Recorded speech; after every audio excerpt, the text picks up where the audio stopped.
ನಮಸ್ಕಾರ ಸ್ನೇಹಿತರೆ, ನಾಳೆ ಜುಲೈ 14 ಮಂಗಳವಾರ, ಜೊತೆಗೆ ಆಷಾಢ ಅಮಾವಾಸ್ಯೆ.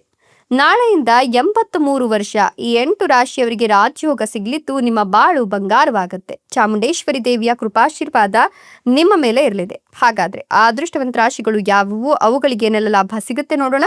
ಅದಕ್ಕಿಂತ ಮೊದಲು ಮಾತೆ ಚಾಮುಂಡೇಶ್ವರಿ ದೇವಿಗೆ ಭಕ್ತಿಯಿಂದ ಲೈಕ್ ಕೊಟ್ಟು ನಮ್ಮ ಚಾನೆಲ್ ಅನ್ನ ಸಬ್ಸ್ಕ್ರೈಬ್ ಮಾಡಿ. ಹಾಗೆ ಬೇಗನೆ ನಮ್ಮ ವಿಡಿಯೋದ ನೋಟಿಫಿಕೇಶನ್ ಪಡೆಯಲು ಬೆಲ್ ಬಟನ್ ಕ್ಲಿಕ್ ಮಾಡಿ ಆಲ್ ಅಂತ ಕ್ಲಿಕ್ ಮಾಡ್ಕೊಳ್ಳಿ. ಜೀವನದ ಸಕಲ ಸಮಸ್ಯೆಗಳಾದಂತಹ ಸತಿಪತಿ ಕಲಹ, ಪ್ರೀತಿಯಲ್ಲಿ ಮೋಸ, ಭೂಮಿ ವಿಚಾರ, ಕೋರ್ಟ್ ಕೇಸ್, ವ್ಯಾಪಾರ, ಹಣಕಾಸಿನ ತೊಂದರೆ, ಸಾಲಬಾಧೆ, ಸ್ತ್ರೀಯರ ಗುಪ್ತ ಸಮಸ್ಯೆ, ಹೀಗೆ ಹಲವಾರು ಸಮಸ್ಯೆಗಳಿಗೆ ಶಾಶ್ವತ ಪರಿಹಾರ ಮಾಡಿಕೊಡ್ತಾರೆ. ಡಿಸ್ಪ್ಲೇ ಮೇಲೆ ಕಾಣ್ತಕ್ಕಂಥ ಗುರೂಜಿ ನಂಬರ್ಗೆ ಒಮ್ಮೆ ಕರೆ ಮಾಡಿ ನೋಡಿ.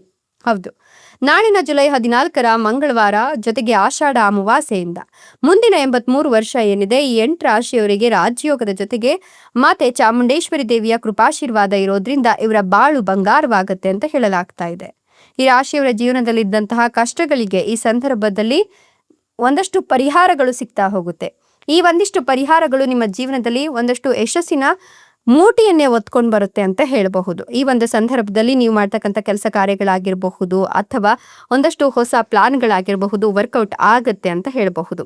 ಜೊತೆಗೆ ನೀವು ನಿಮ್ಮ ಮನೋಭಾವ ಸಂಕಷ್ಟಕ್ಕೆ ತಕ್ಕಂತಹ ಪರಿಹಾರವನ್ನು ಹುಡುಕುವ ಚಿಂತನೆಯನ್ನ ಕೂಡ ಈ ಒಂದು ಸಂದರ್ಭದಲ್ಲಿ ಎದುರಿಸುವ ರೀತಿ ಒಂದಷ್ಟು ಅಂಶಗಳು ಗೋಚರವಾಗ್ತಾ ಇದೆ. ಹೀಗಾಗಿ ನೀವು ಒಂದಷ್ಟು ಜನರ ಸಲಹೆ ಸೂಚನೆಗಳನ್ನ ಕೇಳ್ತೀರಾ, ಪರಿಣಿತರ ನೆರವನ್ನ ಕೂಡ ಪಡ್ಕೊಳ್ತೀರಾ. ಹೀಗಾಗಿ ಈ ಒಂದು ಸಂದರ್ಭದಲ್ಲಿ ನಿಮ್ಮ ಕುಟುಂಬದವರ ಬೆಂಬಲದಿಂದ ಸಂಕಷ್ಟ ಕೂಡ ದೂರವಾಗುತ್ತೆ. ನೀವು ಭಾವನಾತ್ಮಕವಾಗಿ ಈ ಒಂದು ಸಂದರ್ಭದಲ್ಲಿ ಕುಗ್ಗುವ ಸಾಧ್ಯತೆ ಇದೆ, ಎಚ್ಚರಿಕೆ ವಹಿಸಿ.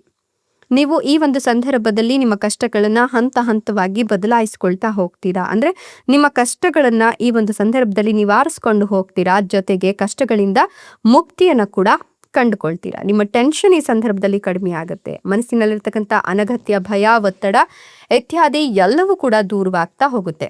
ಸಾಧ್ಯವಾದಷ್ಟು ನೀವು ಮಾನಸಿಕ ಕಾಳಜಿಯನ್ನು ವಹಿಸಿದ್ರೆ ತುಂಬಾನೇ ಅನುಕೂಲವಾಗುತ್ತೆ. ಇಲ್ಲವಾದ್ರೆ ಒಂದಷ್ಟು ಆರೋಗ್ಯ ಸಂಬಂಧಿತ ಸಮಸ್ಯೆಗಳಿಗೆ ಗುರಿಯಾಗ್ತೀರಾ. ಈ ಸಂದರ್ಭದಲ್ಲಿ ಹಣಕಾಸಿಗೆ ಸಂಬಂಧಿಸಿದಂತೆ ಒಂದಷ್ಟು ಎಚ್ಚರಿಕೆಯನ್ನು ವಹಿಸೋದು ಅಗತ್ಯ ಅಂತ ಹೇಳಲಾಗ್ತಾ ಇದ್ದು, ಯಾವುದಾದ್ರೂ ಕ್ಷೇತ್ರದಲ್ಲಿ ಹೂಡಿಕೆ ಮಾಡಬೇಕು ಅನ್ಕೊಂಡಿದ್ರೆ ಯೋಚಿಸಿ ಮುಂದುವರಿಯೋದು ತುಂಬಾನೇ ಒಳ್ಳೆಯದು.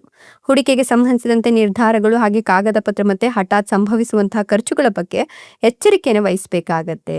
ದೊಡ್ಡ ಜವಾಬ್ದಾರಿ ನಿಮ್ಗೆ ಸಿಗಬಹುದು, ಅದಕ್ಕಾಗಿ ನೀವು ತಯಾರಿಯನ್ನ ಕೂಡ ನಡೆಸೋದು ಮುಖ್ಯವಾಗುತ್ತೆ.